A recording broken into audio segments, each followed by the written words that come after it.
शुरू में अपनी राइटिंग को बहुत बेस्ट करो, ठीक है, स्पीड के साथ भी लिखना है लेकिन इसमें थोड़ी स्पीड कम करके थोड़ा प्यारा सा लिख सकते हो, ठीक है।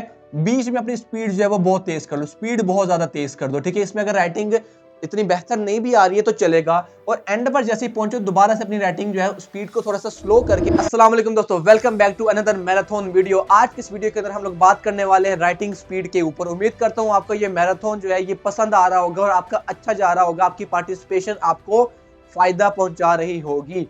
इस मैराथन वाली वीडियो के अंदर हम लोग बात करने वाले हैं कि राइटिंग स्पीड को इंक्रीज कैसे किया जाता है अपनी राइटिंग को बरकरार रखते हुए। बाज़ औक़ात ये होता है कि बच्चे पेपर जो है वो इंग्लिश में स्टार्ट करते हैं लेकिन एंड चाइनीज में कर रहे होते हैं। स्टार्टिंग में राइटिंग बहुत अच्छी हो रही होती है लेकिन जैसे जैसे टाइम गुजरता जाता है, टाइम का प्रेशर ज्यादा होता जाता है और बच्चों की राइटिंग जो है वो खराब होना स्टार्ट हो जाती है। तो इस चीज को हम लोग कैसे फिक्स कर सकते हैं, कैसे अपनी राइटिंग स्पीड को स्टार्ट से लेकर तेज चल सकते हैं और एंड तक हम लोग उसी राइटिंग फ्लो में, उसी प्रेजेंटेशन के साथ कैसे हम अपना पेपर खत्म कर रहे होंगे। भैया ये बता दो कैसे राइटिंग जो है वो ठीक हो सकती है। हम लोग स्टार्ट तो अच्छा करते हैं लेकिन एंड हमारा खराब होता है, या हमसे स्टार्ट ही नहीं होता, हमारा पेपर जो है वो छूट जाता है सिर्फ राइटिंग स्पीड की वजह से। और उर्दू का पेपर इतना बड़ा होता है, इतना लेंथी पेपर होता है, उसमें तो हमारा लाजमी बात है कि कोई ना कोई सवाल छूटना है, और बाकी इंग्लिश के अंदर भी हम पेपर छोड़कर आ जाते हैं। लेकिन इस वीडियो को देखने के बाद, इस वीडियो में बताई गई तमाम चीजों को फॉलो करने के बाद आप राइटिंग स्पीड इतनी बेहतर आप लोग कर लोगे कि आपका पेपर छूटेगा नहीं, और बोनस पॉइंट ये है कि आपकी राइटिंग भी चेंज नहीं होगी।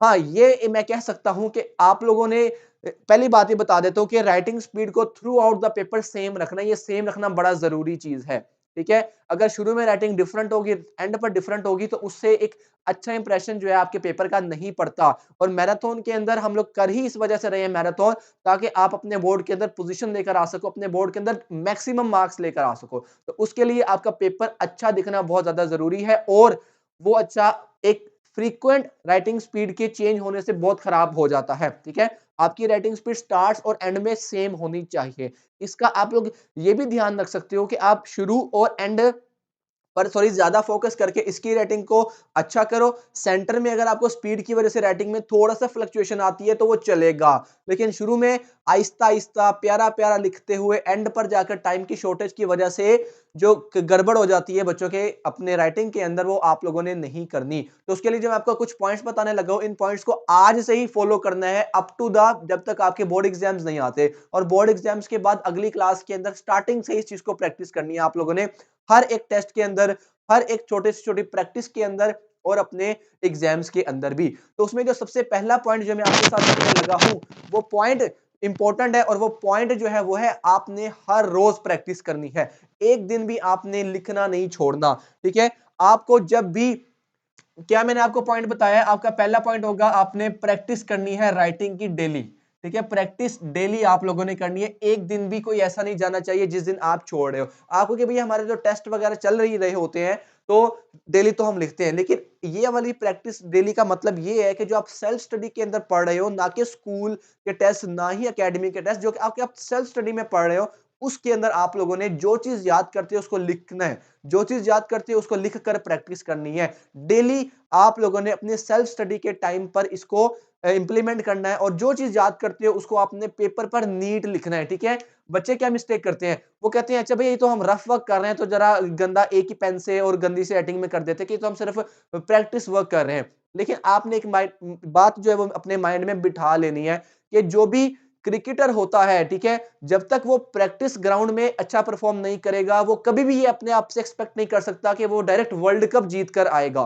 देखिए, अगर आपको वर्ल्ड कप जीतना है, आपको प्रैक्टिस अच्छी करनी पड़ेगी। तो सेम जब आपको बोर्ड एग्जाम्स के अंदर अपनी राइटिंग को अच्छा करना है, तो आपको अपनी प्रेजेंटेशन को अच्छा करना है, तो आप जो प्रैक्टिस कर रहे हो वो आपको बेस्ट करनी पड़ेगी। तो जो आप प्रैक्टिस करते हो उसको आप लोगों ने मार्कर के साथ, ठीक है, आप लोग उसके अंदर मार्कर को यूज करोगे, मार्कर और पेन दोनों के साथ जैसे ही आप प्रेजेंटेशन करते हो उसी प्रेजेंटेशन के साथ आप लोगों ने डेली प्रैक्टिस करनी है। और इसके अंदर आपने टाइम टेबल का भी थोड़ा सा ख्याल रखना है, क्योंकि जो आपके उर्दू के सब्जेक्ट है वो थोड़ा सा लेंथी होता है, और इंग्लिश का सब्जेक्ट जो है वो थोड़ा सा कम लेंथी होते हैं। तो उसमें आप लोगों ने क्या करना है, आपने उसके अकॉर्डिंग टाइम सेलेक्ट करना है, ठीक है। लेट्स से मैं एग्जांपल देता हूं, आज आपने आप लेट्स से आपने कोई लॉन्ग क्वेश्चन याद किया है फिजिक्स केमिस्ट्री के अंदर, ठीक है? तो एक लॉन्ग क्वेश्चन के लिए आप लोगों ने अपने ऊपर जो टाइम अपने दिमाग में रखना है, वो टाइम आपने रखना है कि यार मैं 10 मिनट में ये एक लॉन्ग कंप्लीट करूंगा। जबकि जब हम उर्दू के पेपर में बात करते हैं, तो उर्दू के पेपर में क्योंकि लेंथ थोड़ी ज्यादा है, लेट्स से आप खुलासा की प्रैक्टिस कर रहे हो या आपने मजमून को याद किया है, आप उसको लिखना चाह रहे हो,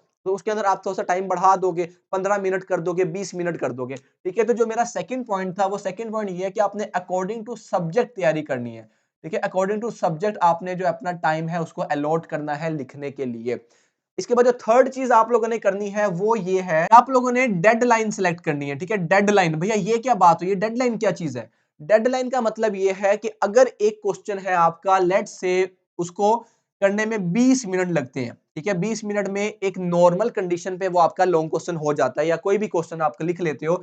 आपने अपने साथ एक टाइमर लाजमी रखना है, ठीक है? आपके साथ एक घड़ी या एक स्टॉप वॉच लाजमी सी होनी चाहिए, और उसपे आपने 20 मिनट का नहीं बल्कि आपने 18 मिनट का या 17 मिनट का टाइम सेलेक्ट करना है। यानी कि आपने डेडलाइन देनी है अपने एक्चुअल टाइम से थोड़ी सी कम। उसकी वजह क्या भाई? उसकी वजह सिंपल ये है कि आपके पास जब होगा ना कि यार ये 20 मिनट का सवाल, लेकिन इसको मैंने 17 मिनट में जो मर्जी हो जाए, अपनी बेस्ट बेस्ट प्रैक्टिस के साथ, बेस्ट प्रेजेंटेशन के साथ, मैक्सिमम स्पीड के अंदर मैंने उसको 17 या 18 मिनट में कंप्लीट करना है। और with the passage of time, ये टाइम और कम होता जाए, आपकी डेडलाइंस कम होती जाए। देखो, जब हम एक लेवल आप गेम का खेलते हो, तो नेक्स्ट लेवल आप तब आपको मजा आएगा खेलने में जब वो लेवल पहले से ज्यादा डिफिकल्ट होगा, क्योंकि उसका रिवॉर्ड भी ज्यादा होता है। तो सेम आपने अगर पहले टाइम में 20 मिनट में किया, नेक्स्ट टाइम आप उसको टाइम कम करके 18 मिनट करो, फिर अगले मर्तबा उसको जब करने लगो तो उसको 17 मिनट, ऐसे टाइम कम करते जाओ कि यार मैं कम टाइम में अपनी उस चीज को बरकरार रखते हुए क्वालिटी को मैं ये पेपर कंप्लीट करूंगा। और हाँ, 100% जरूरी नहीं है कि आप उस टाइम में कंप्लीट कर लोगे, ठीक है? इस पे भी मैं भी आने वाला हूँ कि आपको ये नहीं कि अगर स्टार्टिंग में आप ये रखो कि 20 मिनट का आपको सवाल लिखने में लगते हैं और आपको जी मैं तो इसको सिर्फ 5 मिनट में करूंगा या मैं सिर्फ 10 मिनट में नहीं हो सकता, ठीक है? आपको ग्रेजुअली, आपने मेरी वो चैलेंज वाली वीडियो देखी है ना, कि आपने जो भी चेंज लाना है अपने अंदर, वो अचानक से नहीं लेकर आना, बल्कि उसको थोड़ा सा टाइम देना है, ठीक है? थोड़े टाइम बाद उसमें वो चेंज आएगा। अभी तक जो मैंने आपको बातें बताई है, ये बातें आप अपने डेली प्रैक्टिस में करके आओगे। लेकिन जब हम अपने बोर्ड एग्जाम्स की बात करते हैं या आप कोई भी अपना टेस्ट सेशन का एग्जाम दे रहे हो जिसमें एक्चुअल हमने जो चीज़ें सीखी है इसको इम्प्लीमेंट कर रहे होंगे, उसके अंदर आपने हम जो चीज़ों का ख्याल रखना है, उसमें जो चौथी चीज़ आपकी आएगी वो है अपने ट्रैक रखना है अपने टाइम का, ठीक है? टाइम ट्रैक करते रहना है, ट्रैक योर टाइम, ठीक है? डेडलाइन तो सिलेक्ट हो गई है, लेकिन जब हम बोर्ड एग्जाम्स की लेट से बात करते हैं, आप अपना कोई फुल बुक लेंथ पेपर अपना टेस्ट सेशन दे रहे हो, तो आप बच्चे यहाँ पे मिस्टेक क्या करते हैं, वो एक क्वेश्चन करते हैं और फिर उसके बाद टाइम देखते हैं, दूसरा क्वेश्चन करते हैं टाइम देखते हैं, तीसरा क्वेश्चन देखते हैं टाइम। इसका कोई फायदा नहीं है, बल्कि ये तो आपके वो स्ट्रेस बढ़ाता जा रहा है, टाइम प्रेशर आपके ऊपर बढ़ाता जा रहा है कि टाइम कम बचे है, मेरा भी काम काफी रहता है। आपने टाइम का ट्रैक रखना है, लेकिन एक खास पोर्शन के बाद। एग्जाम्पल देता हूँ, जैसे आप अपने स्पीड के साथ आप अपने सारे शॉर्ट क्वेश्चंस कर लेते हो, जब आपका पूरा शॉर्ट क्वेश्चन कंप्लीट हो जाए फिर आप टाइम देखो, अच्छा जी ये मेरा हो गया, अब मुझे लॉन्ग करने में इतना टाइम जो है वो मेरे पास बचा हुआ है, ठीक है? पोर्शन में अपना टाइम जो है उसको ट्रैक करना है, ना कि हर एक सेकंड में आप देख रहे हो कि अब कितना टाइम लग गया। ये चीज आपको सिर्फ डिप्रेशन और स्ट्रेस दे रही होगी और आपका पेपर इस प्रेशर की वजह से खराब भी हो सकता है, ठीक है? तो जब आप अपने सारे शॉर्ट क्वेश्चन कर लो फिर आप टाइम देखो, अच्छा इतना टाइम रह गया मुझे। लेकिन ये भी नहीं कि आप बिल्कुल स्लो स्लो करो, बाद में देखो और आपके पास पता चले यहाँ पे तो सिर्फ आधा घंटा रह गया, सारे लॉन्ग पड़े हैं। आपने स्टार्टिंग से स्पीड अपनी मेंटेन करके रखनी है, ठीक है? पांचवी चीज जो आप लोगों ने करनी है वो ये है कि आप लोगों ने अपना पेन अच्छे वाला यूज करना है, ठीक है? पेन आप लोगों ने बहुत अच्छी क्वालिटी का यूज करना है, ठीक है? पेन की क्वालिटी जो है वो अच्छी होनी चाहिए। भैया ये क्या बात है कि हम नया पेन लेकर जाए बोर्ड एग्जाम में? हरगिज नहीं, ठीक है? बच्चे सबसे बड़ी गलती क्या करते हैं, जो कि बहुत उनके लिए प्रॉब्लमेटिक चीज है, वो ये है कि वो 9th क्लास के जब खास तौर पे और 10th के अंदर भी फर्स्ट ईयर सेकेंड में जब बोर्ड एग्जाम आता है ना, वो नया पेन खरीद के बोर्ड एग्जाम देने जाते हैं, जो कि सर बहुत ही बड़ी गलती है, ठीक है? आपने कभी भी बोर्ड एग्जाम्स के अंदर या अपने किसी भी एग्जाम में नया पेन खरीद कर नहीं लेकर जाना, ठीक है? अभी आपके पास टाइम है, अपने लिए एक बेस्ट पेन जो है वो सिलेक्ट कर लो। अगर मुझसे पूछोगे बेस्ट पेन, और ये हो सकता है कि वो जो पेन मैं आपको बताऊं वो आपकी लोकेलिटी में ना हो, लेकिन मेरे लिए जो सबसे बेस्ट पेन काम किए वो दो पेन थे। एक तो डॉलर का SP10 और दूसरा डॉलर का ही 717, ठीक है? ये दो पेन जो थे ये मेरे फेवरेट पेन थे, और 9th क्लास में मैंने ये पेन लिया था और 12th क्लास तक मैंने ये पेन चलाए, ठीक है? अब ये दो पेन मैंने इसलिए कि मैं आपको छोटी सी स्टोरी भी सुना देता हूँ। SP10 मैंने 9th क्लास के अंदर लिया था, 9th के बोर्ड एग्जाम्स मैंने इससे किए, 10th के बोर्ड एग्जाम्स मैंने इससे किए, 10th के बाद जो छुट्टियां आती उसमें ये पेन मेरा गुम हो गया, ठीक है। उसके बाद फिर फर्स्ट ईयर की जब एग्जाम मतलब हम तैयारी वगैरह कर रहे थे, तो फिर मैंने उससे पहले मतलब 11th जैसे स्टार्ट हुई, मैंने ये डॉलर का 717 पेन खरीदा। मेरे जितने भी शॉर्ट क्वेश्चन मतलब जो भी मैं लिखता था, ठीक है, उसमें प्रैक्टिस वर्क हो, नीट वर्क हो, प्रेजेंटेशन हो, असाइन कुछ भी हो, मैंने ये वाला पेन यूज करना था। लिख लिख कर मैंने अपना इतना फ्लो बना लिया था इसको हाथ में कि ये मेरे हाथ पे चालू हो चुका था। इससे मैंने फर्स्ट ईयर की सारी गुजारी, सेकंड ईयर के भी ऑलमोस्ट सारी मैंने इससे गुजारी। और जैसे सेकंड ईयर के एग्जाम्स करीब है, मुझे मेरा SP10 जो मेरा 10th क्लास में हुआ था, ठीक है, वो मुझे दोबारा मिल गया। और फिर 12th क्लास के टाइम तक मेरे पास ये दोनों पेन मौजूद थे, जो कि मेरे हाथ पर बहुत अच्छे चल रहे थे। और जितने भी मेरे सिबलिंग्स हैं, मैंने उनको एक एक पेन लेकर दिया। मैंने बोला यही पेन चलाना है अपने बोर्ड एग्जाम्स के अंदर, ठीक है, प्रैक्टिस करनी है इसी पेन से करनी है, जो भी लिखने वाला काम करे इस पेन से करना है, ताकि आपके हाथ पे चल जाए। जब आप नया पेन खरीदते हो ना, उसके निब जो है वो आपके हाथ पर सेट नहीं हुए होते, जिसकी वजह से लिखते में बड़ी प्रॉब्लम होती है। कभी कभी पेज भी फटना स्टार्ट हो जाता है, कभी कभी पेन सही काम नहीं करता, ठीक है। तो आपने ऐसा पेन अपने लिए अभी से लेकर रख लो, ठीक है, जो कि आप सारा टाइम प्रैक्टिस उससे करो, हर चीज उससे करो, ठीक है, ताकि आपके हाथ में वो चीज चल जाए और बोर्ड एग्जाम में आपकी राइटिंग का फ्लो अपने आप ही बेहतर हो जाए। तो जो लास्ट चीज रहेगी आपके पास नंबर 6 वाले पॉइंट की, जो आपके राइटिंग स्पीड को करने में हेल्प करेगी, वो है आपका पोस्चर, ठीक है। आपका पोस्चर ठीक होना चाहिए, ठीक है। आप में से काफी ज्यादा बच्चे होंगे जो राइटी है, राइट हैंड से लिखते हैं, कुछ होंगे जो लेफ्ट हैंड से लिखते हैं। आपने अपना पोस्चर ऐसे मेंटेन करना है जिससे आपकी मैक्सिमम स्पीड आ सके, क्योंकि बाज़ औक़ात ऐसा होता है जो लेफ्ट लिखने वाले बच्चे होते हैं उनको प्रैक्टिस नहीं होती राइट साइड पर लिखने की, तो जिसकी वजह से उनका पोस्चर गलत होता है और वो लिखने में स्लो स्लो लिखते हैं, ठीक है। इसी तरह राइट हैंड से लिखने वाले बच्चों को भी ये प्रॉब्लम आ सकती है। तो आप अपना एक ऐसा पोस्चर जो है उसको डिफाइन कर लो, यार मैंने इसी पोस्चर पे अपना काम किया करना है, ठीक है, जिससे आपकी मैक्सिमम राइटिंग स्पीड आए, ठीक है। आप बहुत जगह सुनते होंगे कि अपनी कमर बिल्कुल सीधी करके बैठनी है, बिल्कुल स्ट्रेट होकर बैठना है, ठीक है। जरूरी नहीं है हर चीज जो हर एक के लिए काम कर रही है वो आपके लिए भी काम करे, ठीक है। आपने अपना बेस्ट पोस्चर खुद तलाश करना है कि किस तरह बैठकर लिखने से आप बेटर अपनी राइटिंग स्पीड दे सकते हो, और उसको फॉलो करो और उसी पर आप लोग काम करो और उसी पे अपना लिखना स्टार्ट कर दो, ठीक है। तो ये कुछ पॉइंट्स हैं जो कि अगर आप फॉलो करते हो आपकी राइटिंग स्पीड तेज होगी। और स्टार्टिंग से मैंने आपको बताया है कि अभी टाइम है प्रैक्टिस करने का, ठीक है। उसको जब रिजल्ट होगा ना उसका, वो आपको बोर्ड एग्जाम में खुद ही नजर आ जाएगा।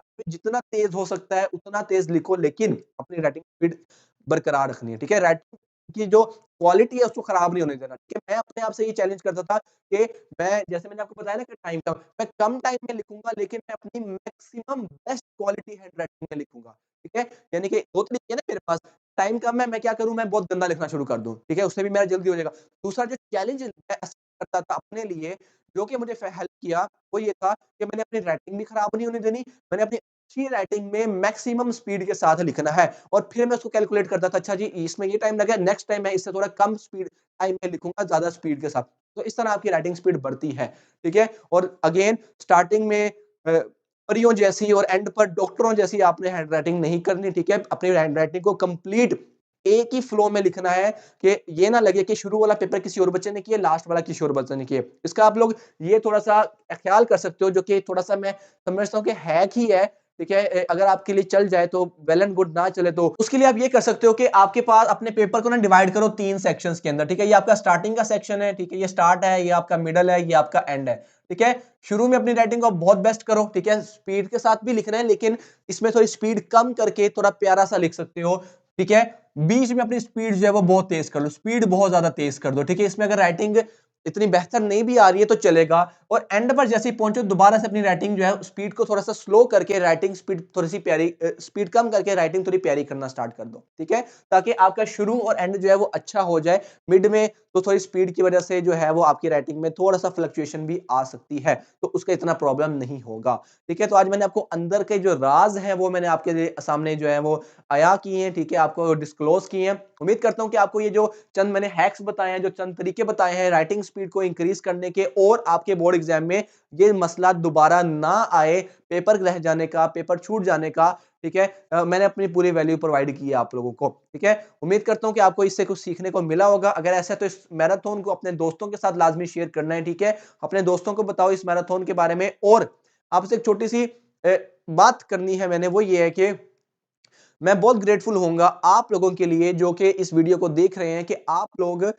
तो मुझे सपोर्ट करते हो, मुझे प्यार भी करते हो, ठीक है। आपने एक छोटा-सा काम ये करना है जो जो कर सके, ठीक है। हर एक के लिए नहीं है, ठीक है। आप लोगों ने जो ये मेरी वीडियोज़ है मैराथन की, ठीक है। आप लोग जानते हो कि टाइम की शॉर्टेज की वजह से कभी-कभी वीडियो मिस भी हो जाती है, लेकिन मैं पूरी कोशिश करता हूँ कि मैं आपके लिए मैराथन की वीडियोज़ जितनी पॉसिबल हो सके निकालूँ, ताकि हम दोनों मिलकर इसको अ, एक अलग लेवल पर लेकर जाए। तो उसके लिए मुझे इसके शॉर्ट फॉर्म कंटेंट की भी ज़रूरत है, ठीक है? यानी कि आप जो यूट्यूब पे शॉर्ट्स देखते हो, इंस्टाग्राम पर रील्स देखते हो, तो मैं आप लोगों को ये इन्विटेशन देता हूँ कि आप लोग मेरे इन वीडियोज़ को, ठीक है? इन वीडियोज़ को शॉर्ट फॉर्म में कन्वर्ट करो, क्योंकि आप में से काफ़ी ज़्यादा लोग होंगे जो कि अपनी छोटी-छोटी वीडियोज़ एडिट करके अपलोड करते हैं, ठीक है? अगर आपको क्रेडिट चाहिए होगा, मैं आपको क्रेडिट दूँगा, लेकिन आप लोग मेरी जितनी भी मैराथन की वीडियोज़ हैं या चैनल पर जितनी भी वीडियोज़ हैं, आप उनके शॉर्ट क्लिप्स बनाओ और वो मुझे सेंड करो, ताकि मैं उसको अपने चैनल पर अपलोड कर सकूँ। अगेन, अगर आपको क्रेडिट चाहिए तो अब मैं आपको क्रेडिट भी दूँगा, और अगर आप प्यार से मुझे गिफ्ट के तौर पर देना चाहो तो वो तो बहुत ज़्यादा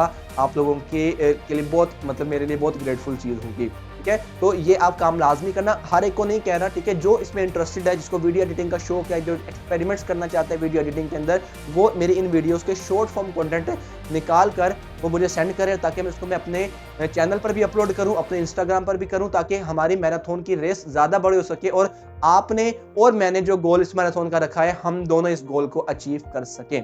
तो मिलते हैं नेक्स्ट वीडियो के अंदर, तब तक के लिए सी या टेक केयर। एक और चीज़ मैराथन के अंदर बहुत जल्द आपको देखने को मिलेगी कि आप मुझसे कैसे 1 टू 1, ठीक है, पर्सनल गाइडेंस ले सकते हो, ठीक है। 1 टू 1 हम दोनों कॉल पर, वीडियो कॉल पर, ज़ूम पर बात करेंगे और आपके जो भी प्रॉब्लम्स होगी उसको हल करेंगे। लेकिन काफ़ी ज़्यादा मैंने हिंट दे दिया आप लोगों को, लेकिन आप लोगों ने इसका वेट करना है। इसी मैराथन के अंदर जल्दी आप लोगों को चैनल पर देखने को मिलेगी। तो तब तक के लिए सी या टेक केयर। पढ़ते रहेंगे, लड़ते रहेंगे इस पढ़ाई के साथ, ठीक है, और इसको जीत कर भी आएंगे। मिलते हैं, अल्लाह हाफिज़।